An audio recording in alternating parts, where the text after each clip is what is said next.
사막을 건너는 6가지 방법이라는 제목을 가진 책이 있습니다. 세계적인 기업 컨설팅 전문가인 스티브 도나휴가 지은 책이지요. 저자는 20대 젊은 나이에 달랑 차량 한 대를 의지해서 아프리카 사하라 사막을 남북으로 종단하였습니다. 우여곡절 끝에 생사의 기로를 몇 번이나 오가면서 그는 인생이 마치 사막과도 같구나 하는 사실을 통찰하게 되었습니다. 목적지도 정확히 보이지 않고 마땅히 길이 나 있는 것도 아니며 지금 내가 위치하고 있는 이곳이 어딘지도 모르는 그러한 점에서 사막과 우리 인생과 너무도 흡사하다 하는 점을 지적했습니다. 그래서 우리 모두는 사막 여행자와 같다, 그렇게 갈파를 한 것이죠. 상당한 설득력이 있는 내용이다 싶었습니다. 그런데 저는 그 책의 논지를 이렇게 따라가다가 또 공감을 깊이 해가다가 그의 이러한 원리들이 어디서 본 것만 같다라고 하는 생각이 들었습니다. 결코 제게 낯설지 않은 이론들이었던 것이죠. 제가 어디서 그러한 내용들을 보았을까요? 사막이라고 해봤자 저는 가족들과 함께 팜스프링스 여행 가다가 모래 언덕 아래에서 잠시 한컷 찍은 것밖에 없는 그런 사람인데 말입니다. 제가 사막 건너는 이 원리들을 일찍이 찾은 곳은요, 다름 아니라 구약 성경이었습니다. 구약 성경, 출애굽기, 민수기, 신명기, 여호수아, 이러한 책들에서 저는 이미 사막을 건너는 원리들에 대해서 묵상을 해본 기억들이 떠올랐던 것이죠. 그래서 얼른 성경책을 집어들고 살펴보았습니다. 그랬더니 성경의 10분의 1이 넘는 분량이 사막을 직접적인 배경으로 하고 있는 말씀이었다라는 것을 알게 되었고요. 만일 성경 각 장을 그 배경을 그림으로 그린 그림책이 있다면 상당한 부분 그 배경은 사막의 환경이 되어야 된다 하는 것을 깨닫게 되었습니다. 특별히 여러분 다 아시다시피 애굽을 떠나서 가나안까지 나아가는 이스라엘의 전체 노정도 고스란히 사막의 환경이었던 것이지요. 그래서 오늘 우리는 이 시간에 사막과 같은 우리의 인생의 여정을 어떻게 건너가야 할 것인가, 바로 사막 전문 서적인 이 말씀을 통하여서, 성경을 통하여서 함께 묵상해 보기를 원하는 것입니다.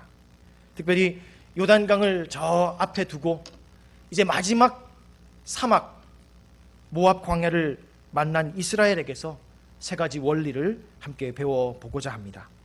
이를 통해서 천성을 향한 순례의 길, 사막과 같은 길일지라도 시온의 대로를 찾아서 힘있게 열어나갈 수 있는 복된 믿음의 순례자들이 될 수 있기를 주님의 이름으로 축원합니다. 먼저 사막을 건너기 위해서는요, 나침반을 확인하면서 가야 합니다. 한번 따라해 볼까요? 나침반을 확인하자. 사막을 여행할 때에 끝없이 펼쳐져 있는 그 모래 위에서 방향을 정하고 길을 내며 나아가기 위해서 반드시 필요한 것이 있다면 그것은 나침반일 것입니다. 사막을 건너가는 길에 사람의 느낌이나 경험은 별 소용이 없습니다. 사람들이 함께 경험을 모두어 만들어 놓은 지도도 역시 소용이 없습니다. 왜 그럴까요? 사막의 모래땅의 모양은 쉴 새 없이 변하기 때문에 그렇습니다. 거센 바람이 한번 불어오면요, 여기에 있던 엄청난 모래 언덕이 삽시간에 몇백 미터 움직여 버립니다. 또한 예기치 못하였던 사막에 내리는 비는요, 와디라고 하는 임시천을 여기저기 주름처럼 이렇게 만들어 버려서 순식간에 그 지형을 바꾸어 버리고 맙니다. 느낌과 경험에 의지해서, 지도에 의지해서 사막을 건널 수는 없습니다. 우리의 인생도 마찬가지입니다.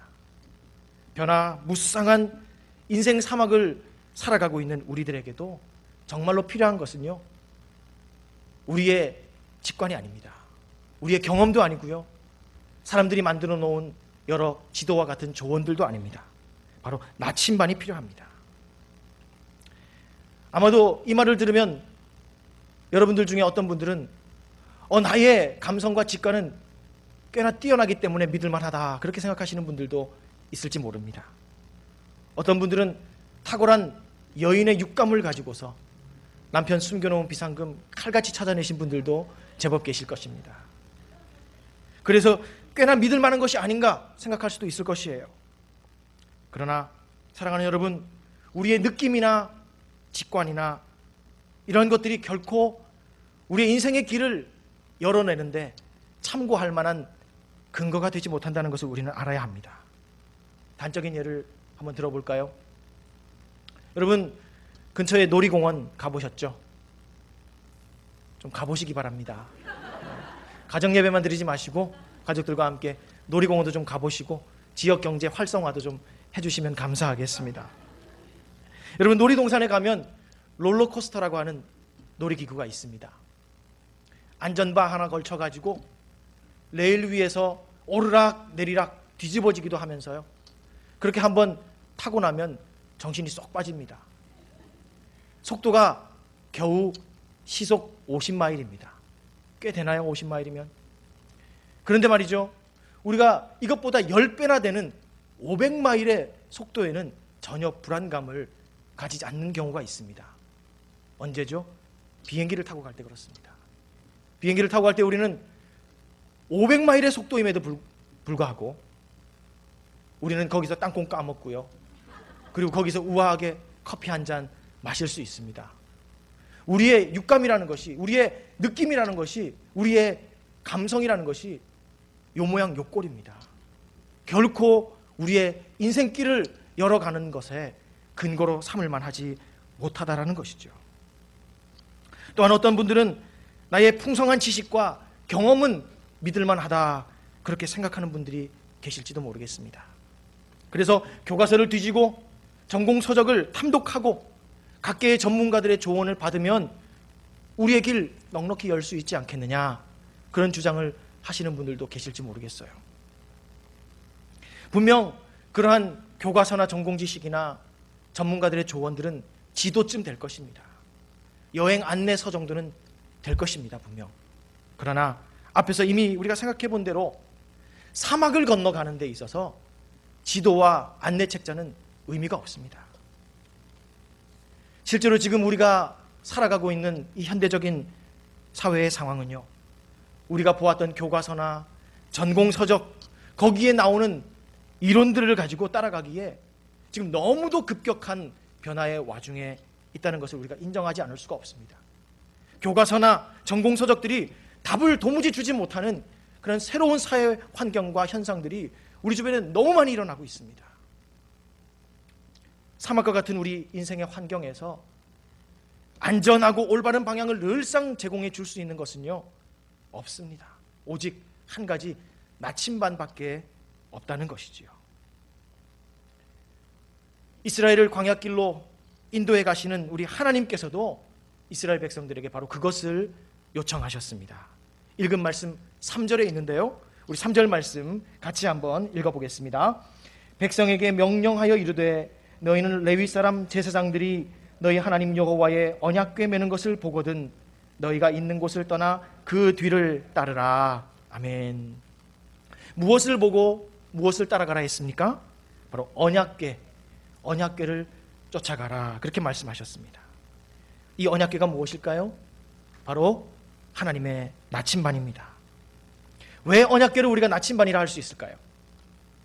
여러분, 나침반은 밤이나 낮이나 추우나 더우나 언제나 그 바늘이 정북을 향하고 있습니다. 사람이 옆에서 소리를 치고 협박하고 흔든다 할지라도 바늘이 빙글빙글 돌지는 모르지만 결국에는 정북의 방향을 딱 가리킨다는 것이죠. 환경과 사람의 압력에 아무런 상관이 없는 것입니다. 언약궤 역시 그렇습니다. 여러분, 언약궤가 어떻게 움직여갑니까? 오직 하늘의 신호로만 움직여갑니다. 물론 제사장들의 어깨에 메어져 있겠죠. 그러나 그 제사장들이 어떻게 그 언약궤를 이동시켜 갑니까? 하늘로부터 내려진 구름 기둥과 불 기둥, 그것을 따라갑니다. 그것이 머물면은 그 그림자 자락을 붙들고 언약궤도 머뭅니다. 또한 구름기둥과 불기둥이 솟구쳐 나아가면 얼른 제사장들은 언약궤를 메고 그 그림자를 따라가게 됩니다.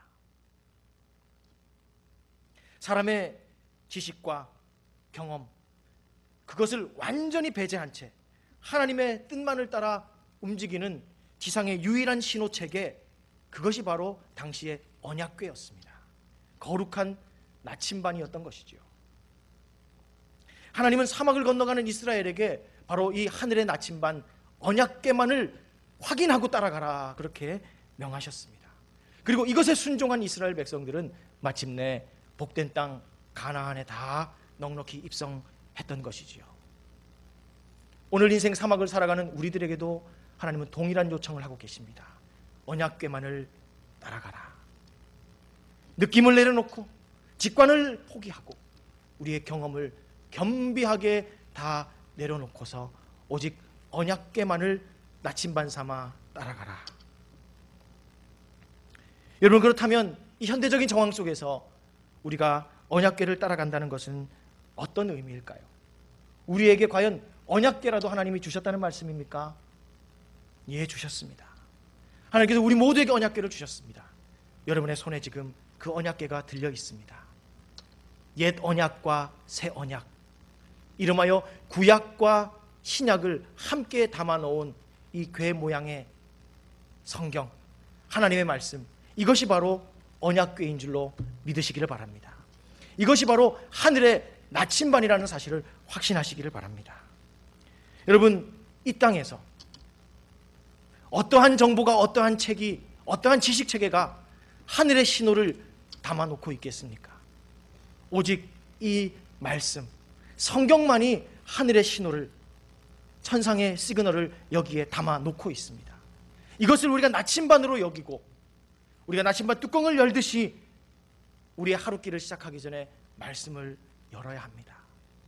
이 말씀의 언약이, 이 약속이 제시하는 방향을 따라서 우리의 걸음을 한 걸음 한 걸음 옮겨가야 합니다.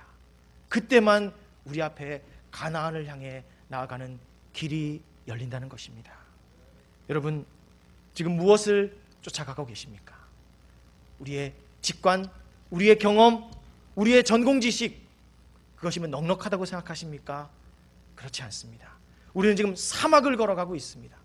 그렇다면 오직 나침반, 하나님께서 우리에게 주신 하늘의 나침반, 이 언약궤인 말씀만이 우리에게 참된 가나안의 길을 열어주는 줄로 믿고 그 길을 따라 한 걸음 한 걸음 전진하는 복된 성도들 되기를 바랍니다. 그런데 특이한 것이 한 가지 있어요. 언약궤를 따라가되 특별한 지침 하나를 가지고 가라, 그렇게 말씀하셨습니다. 4절 말씀 우리 같이 한번 읽어보겠습니다. 그러나 너희와 그 사이 거리가 2000규빗쯤 되게 하고 그것에 가까이 하지는 말라. 그리하면 너희가 행할 길을 알리니 너희가 이전에 이 길을 지나보지 못하였음이니라 하니라. 아멘. 하나님께서 이스라엘 백성들에게 언약궤를 따라가되 2000규빗을 거리를 두고 따라가라, 그렇게 말씀하셨습니다. 2000규빗이면요 약 1km, 0.6마일 정도 되는 짧지 않은 거리입니다. 왜 거리를 두라고 하셨을까요?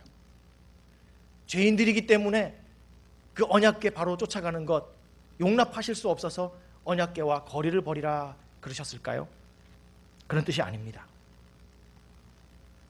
오히려 모두가 다 그 언약궤를 어느 곳에서도 볼 수 있게 하려고 하나님께서 지혜를 짜내신 것입니다. 여러분, 한번 그림을 그려보세요. 언약궤가 앞서 나아갑니다. 그런데 귀하게 여기고 모두 가까이 따라붙어 나간다면 이스라엘 백성들 장정만 60만, 모두 합하면 200만이 넘는 그 엄청난 인구가 어찌 그 언약궤를 다 볼 수가 있겠습니까? 앞에 몇 줄은 그 언약궤를 볼 수 있겠죠. 그러나 그 뒤에는 다 사각지대입니다. 블라인드 스팟이죠.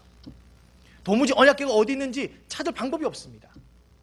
그래서 언덕을 올라가거나 계곡을 내리다를 때에 언약궤가 한 1km 앞서가게 해서 모든 사람들이 어떠한 상황에서도 그 언약궤를 볼 수 있게 하는 하나님의 지혜였던 것입니다. 하나님은 오늘도 우리에게 이것을 요구하고 계십니다. 사랑하는 여러분, 혹시 지금 여러분의 걸음은 하나님의 언약궤인 말씀이 잘 보이지 않는 곳에 지금 위치해 있지는 않습니까? 우리의 감정은요, 우리의 비전은요, 우리의 가족들은요, 우리의 사업은요, 우리의 사역은요, 또한 우리의 여가를 풀어나는 방식은요, 지금 혹시 영적인 블라인드 스팟에 있지 않습니까? 말씀이 보이지 않는 그 자리에 지금 계시지는 않습니까? 그렇다면요, 그곳은 가나안을 향한 길이 아님을 여러분 명심해야 합니다. 말씀이 보이지 않는 그곳은요, 가나안을 향한 길이 아닙니다.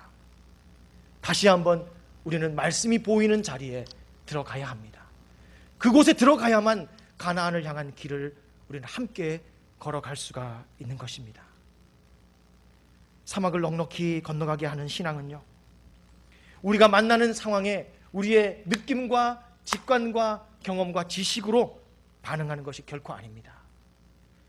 하나님의 약속의 나침반인 이 말씀에 순간순간 반응하는 것임을 믿고서 이 말씀의 나침반을 손에서 놓지 말고 여기에서 눈길을 떼지 아니하는 그런 복된 순례자들 되기를 축원합니다. 둘째로 우리가 이 사막을 건너가기 위해서는요, 오아시스를 만날 때 쉬어가야 합니다. 한번 따라해 볼까요? 오아시스를 만날 때 쉬어가자. 사막을 여행할 때 오아시스에서 쉬어갈까 말까 이것을 고민하는 것은 심히 어리석은 일입니다. 사막에서는 오아시스가 있으면 무조건 잘 쉬었다 가야 합니다. 사막을 건너는 6가지 방법이라는 이 책을 저술한 스티브 도나휴는요, 그렇게 해야 될 이유를 3가지로 들고 있습니다. 첫 번째, 쉬면서 기력을 회복해야 된다. 두 번째, 자기의 여정을 되돌아보고 수정할 시간을 찾아야 된다. 그리고 세 번째, 같은 여행길에 오른 사람들을 함께 만나서 힘을 얻어야 된다. 그렇게 이유를 말하고 있습니다. 그렇지만 많은 사람들이 이 현대적인 사회를 살아가면서 속도를 줄이고 쉬는 것, 이것을 힘들어합니다. 불안해합니다. 내가 여기서 다른 이들보다 속도를 늦춘다면 영원히 뒤쳐져서 못 따라갈 것이 아닌가라는 그런 생각을 하게 됩니다. 저는 이런 증세를 일컬어서 소위 게토레이 증후군이다, 그렇게 말합니다. 게토레이 증후군. 여러분, 게토레이라고 하는 이온 음료 아시죠? 한동안 TV에 나왔던 그 광고가 제게는 참 인상적이었는데요, 어떤 운동을 마친 한 사람이 시퍼런 음료를 막 몸에다가 들이부으면서 땀을 딱 닦으면서 그렇게 한마디를 합니다. 힘을 제압하는 것은 속도다. 여러분, 교양을 위해서 TV도 좀 보시기 바랍니다. 힘을 제압하는 것은 속도다. 여러분, 이게 무슨 뜻일까요? 속도를 가장 중요시 여기는 오늘날 이 시대 정신의 알량한 경구를 지금 따라 외치고 있는 것입니다. 속도가 중요하다. 속도를 유지해라. 다른 이들보다 더 빠르게 가라. 시대 정신의 소리를 따라 외우고 있는 것이지요. 그러나 사랑하는 여러분, 하나님은 이스라엘을 어떻게 섭리하고 계십니까? 하나님의 섭리의 방법이 1절에 나오고 있습니다. 우리 1절 말씀 함께 읽어보겠습니다. 또 여호수아가 아침에 일찍이 일어나서 그와 모든 이스라엘 자손들과 더불어 시딤에서 떠나 요단에 이르러 건너가기 전에 거기서 유숙하니라. 아멘. 지금 하나님께서는 이스라엘을 어떻게 섭리하고 계십니까? 이스라엘 백성들은요, 그 가는 길에 유숙해야 했습니다. 머물러야 했습니다.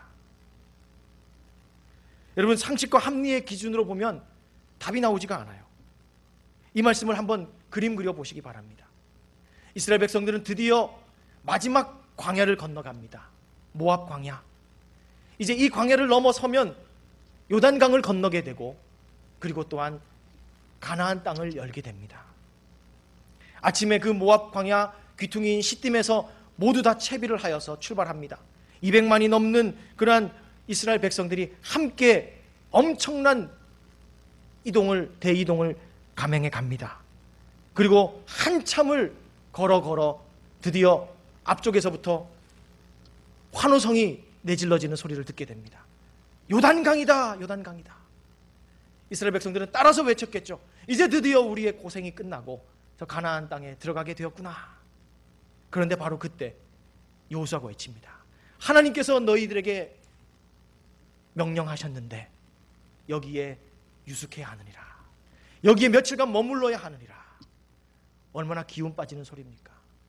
이제 저 넓지도 않은 저 요단강 한 번에 건너가면, 한달음에 건너가면 가나안 땅인데 거기에서 유숙하자니요.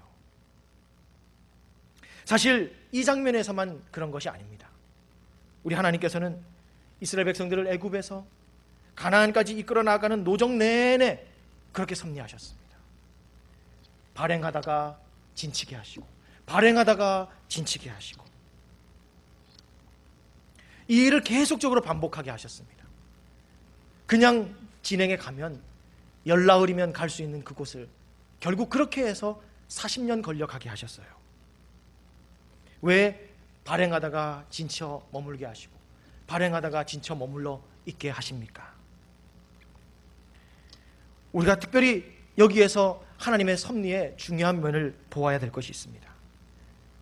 하나님께 이스라엘 백성들을 이 사막 광야를 건너가게 하시는 그 섭리 가운데 중요한 것은 더 잘 나아가는 것이 아니라 더 잘 머무르게 하는 데 있었다는 것을 우리는 주목해 보아야 됩니다.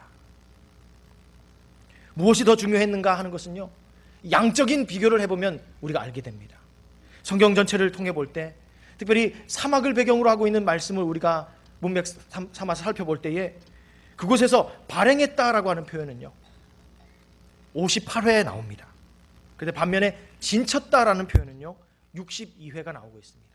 더 중요한 스토리로 하나님께서 다루고 계셨다는 것이지요. 양적인 비교만 우리에게 이것을 보여주는 것이 아닙니다. 이스라엘의 광야 노정을 우리가 묵상해 보면요, 놀라운 기적과 이사는 발행하여 갈 때 나타난 것이 아니고 다 진치고 머무를 때 일어났다는 것을 우리는 깨닫게 됩니다. 하물며 하나님의 계명들도 달려갈 때 주신 것이 아니라, 나아갈 때 주신 것이 아니라 진치고 유숙하고 머물 때 주셨다는 사실을 우리는 주목해 볼 수 있어야 됩니다. 하나님은 그 백성들을 이끌어 나아갈 때에 진행의 비중을 두기보다 오히려 머물기에 더 비중을 두셨다는 것을 우리가 알게 된다는 것입니다. 우리는 이 섭리의 눈을 떠야 됩니다.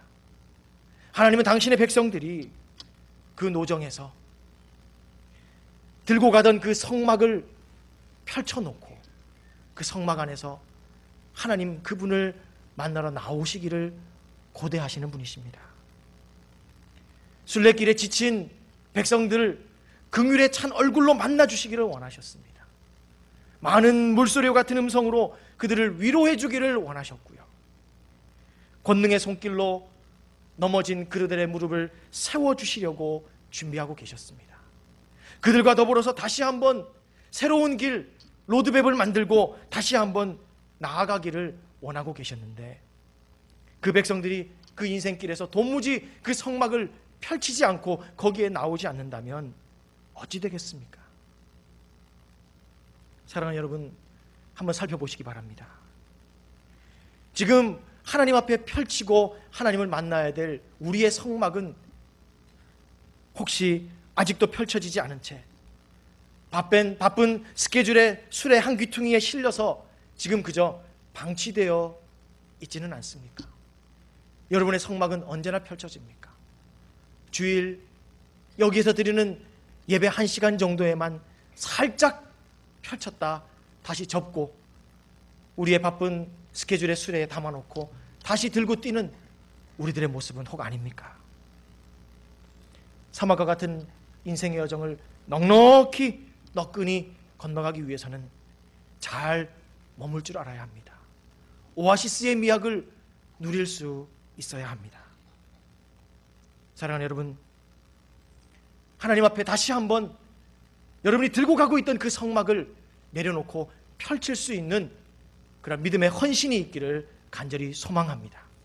성막을 펼칠 때마다 우리 열조들 한 사람 한 사람을 만나주셨던 그 하나님께서 여러분을 만나주실 것입니다. 그리고 그 성막에서 일어나 우리의 걸음을 시작할 때에는 사막 가운데 시온을 향한 대로가 열려 있는 것을 목도하게 될 것입니다. 이 복을 누리시기를 간절히 소망합니다. 마지막으로 우리가 사막을 건너가기 위해서는 타이어의 공기를 빼야 합니다. 한번 따라해 볼까요? 타이어의 공기를 빼자. 우리가 잘 닦인 포장도로를 차를 타고 갈 때와 또한 모래 사막 위를 차를 타고 갈 때 분명히 다른 방법을 선택해야 합니다. 소위 사막 주행법이라는 것이 필요한 것이지요. 과연 어떠한 것입니까? 사막에선 어떻게 운전해 가야 할까요? 엔진에 무리가 갈 정도로 게스파다를 깊게 밟고 순식간에 차를 달리게 하는 것이 좋은 방법일까요? 아니면 아주 현란한 핸들 조작으로 모래톱에 빠질 겨를도 없이 요리조리 피해가는 것, 그것이 좋은 방법일까요? 그렇지 않습니다. 사막에서 차량의 속도를 함부로 높여버리면 차는 더 깊은 모래늪으로 빠져들고 마는 것입니다. 그때는 다른 방법이 필요합니다. 어떤 방법일까요? 차를 세우고 문을 열고 내립니다. 그리고 타이어의 공기압을 과감하게 빼는 것이죠. 그러면 타이어가 원래보다 낮아지고 평평해지면서 타이어의 표면적이 넓어집니다. 넓어진 표면적으로 넓게 모래를 잡아채고 나가면 모래늪에서 빠져나올 수가 있고 모래 위를 주행해 갈 수가 있는 것이죠. 본문에 보면 사막 광야를 행하고 있는 이스라엘에게 하나님이 요청하신 것도 바로 그 방법입니다. 5절을 우리 한 목소리로 같이 한번 읽어보겠습니다. 여호수아가 또 백성에게 이르되 너희는 자신을 성결하게 하라. 여호와께서 내일 너희 가운데에 기이한 일들을 행하시리라. 아멘. 사막을 지나가고 요단을 건너가기 위해서 하나님은 이스라엘 백성들에게 무엇을 요구하셨습니까? 크고 놀라운 것을 요구하지 않으셨습니다. 어려운 것을 당부하지 않으셨습니다. 단 한 가지를 요청하십니다. 성결하라. 성결하라. 성결이라고 하는 것이 바로 사막과 같은 우리의 인생길을 힘있게 달려나갈 수 있는 하나님의 방법이라고 말씀하고 있습니다. 여러분, 성결이 무엇일까요? 저는 이 성결에 대해서 고민하던 중에 맥스 루케이도 목사님이 너무도 명쾌히 주석해 준 것을 반갑게 들고 왔습니다. 한번 따라해 볼까요? 나는 작아지고 하나님은 커지는 것이다. 나는 작아지고 하나님은 커지는 것이다. 이것이 성결의 가장 좋은 주석이 아닌가, 저는 그런 생각을 합니다. 나는 작아지고 그곳에서 하나님은 더 커지시는 것, 그것이 성결이다. 그런데 사실 이 말은 우리에게 그리 반갑지는 않습니다. 오늘날 이 시대 가운데 우리 귀에 들려오는 소리는 너무도 다른 소리입니다. 현대 심리학은 우리를 향해 외치고 있습니다. 자기를 신뢰하라. 자기를 믿어라. 자아를 강화시켜라. 자아를 확대해라. 그러나 사랑하는 여러분, 속지 마시기를 바랍니다. 이 말은요, 사막길에서 타이어의 공기를 있는 대로 빵빵하게 주입해라 하는 말과도 같습니다. 어떻게 되겠습니까? 공기가 꽉 찬 팽팽한 타이어로는 그저 모래톱 위에서 헛돌 뿐입니다. 어쩌다가 나아가게 된다면요, 의도치 않았던 길이 아닌 다른 곳으로 그저 미끄러져 나갈 뿐입니다. 사막길과 같은 우리의 순례길을 주행하는 방법은 하나님께서 요청하신 것과 같이 성결임을, 성결 아닌 다른 것은 결코 불가능하다는 사실을 우리는 기억해야 할 것입니다. 사실 성결은요, 언제나 하나님의 자리였습니다. 하나님이 임재하시고 하나님이 역사하는 자리였습니다. 성결을 선택했던 사람과 공동체에 언제나 우리 하나님은 즐거이 터를 잡고 계셨고 그곳에서 기이한 일을 오늘도 말씀에 약속한 것처럼 이루어 가셨습니다. 그런데 많은 그리스도인들이 아직도 세상에서 외치고 있는 알량한 소리들 때문에 여전히 성결보다 다른 것을 추구할 때가 너무나 많이 있습니다. 그것이 무엇일까요? 바로 성공이다, 저는 생각합니다. 성공. 성결이 아닌 성공. 성공을 위해서 오히려 이 성결을 포기할 때가 많이 있더라는 것이죠. 그래서 오히려 하나님께서 약속하신 그 기이한 일들을 이루지 못합니다. 성공을 따라가면서 얻는 것이 있겠죠. 그저 내가 한 것들입니다. 그러나 오늘 말씀 속에는 약속하고 있습니다. 성결하면 나의 기이한 일을 행하는 것을 보게 될 것이다. 여러분, 나의 것을 가지고 들고 뛰시겠습니까? 아니면 하나님의 기이한 일을 가지고 우리의 유업으로 삼으시겠습니까? 어쩌면 지금 우리가 꽤나 무언가를 붙들고 있다 할 때 이것이 그저 우리가 이룬 것들 아닐까요? 일반은총 안에서. 그러나 우리가 성결하다면 하나님은 우리에게 기이한 일들을 행하실 것이라고 약속하고 계십니다. 사랑하는 성도 여러분, 지금 무엇을 그렇게 바쁘게 쫓아가고 계십니까? 성결을 쫓아가고 계십니까? 아니면 성공을 쫓아가고 계십니까? 모든 일 가운데 성공의 방식이 아니라 성결의 방식을 찾을 수 있는 여러분들 되시기를 바랍니다. 성공과 성결이 서로 대립각을 세우고 우리에게 나를 선택하라 말할 때에 무엇이 더 성결한 방법인가? 내가 선택할 수 있는 것들이 지금 여기에 몇 가지가 있는데 무엇이 성결인가? 무엇이 성결을 선택할 수 있는 방법인가? 그것을 고민하시고 그것을 기도하시고 마침내 그것을 붙드시는 여러분들 되시기를 바랍니다. 성결할 때에 여러분의 것들이 아니라 이제는 하나님의 기이한 일들이 여러분의 인생 가운데 나타날 것입니다. 기적이 상식이 되고 하늘 신비가 우리 땅의 일상이 되는 그러한 복을 누리며 우리는 가나안을 향한 첩경을 열어가게 될 것입니다. 이 복을 누리시기를 주님의 이름으로 축복합니다. 말씀을 맺겠습니다. 오늘 우리의 삶은 분명 사막과도 같습니다. 하루가 다르게, 아니 한시가 다르게 지금 변화해 가고 있습니다. 어떻게 해야 될까요? 사막에서 200만 이스라엘을 이끌어서 가나안에 넉넉하게 안착해 하신 바로 사막 전문가 그분 하나님께 우리는 의뢰해야 됩니다. 그분의 방법으로 우리도 가야 합니다. 먼저는 말씀만을 나침반으로 삼고 따라가야 할 것입니다. 하나님의 신호를 받은 언약궤 말씀밖에 없기 때문입니다. 또한 사막을 건너기 위해서는 우리 잘 쉬어야 합니다. 예배의 성막을 우리의 가정에, 우리의 교회에, 우리의 직장에, 우리의 거실에 펼쳐 세우고 인생의 오아시스를 자주 만나면서 가야 합니다. 그리고 마지막으로 공기를 뺀 타이어처럼 우리의 것을 비우고 낮추어서 성결함으로 우리의 자리에 하나님의 자리를 예비하여 하나님께서 이루시는 그 기이한 일들을 만나고 소유하며 가야 할 것입니다.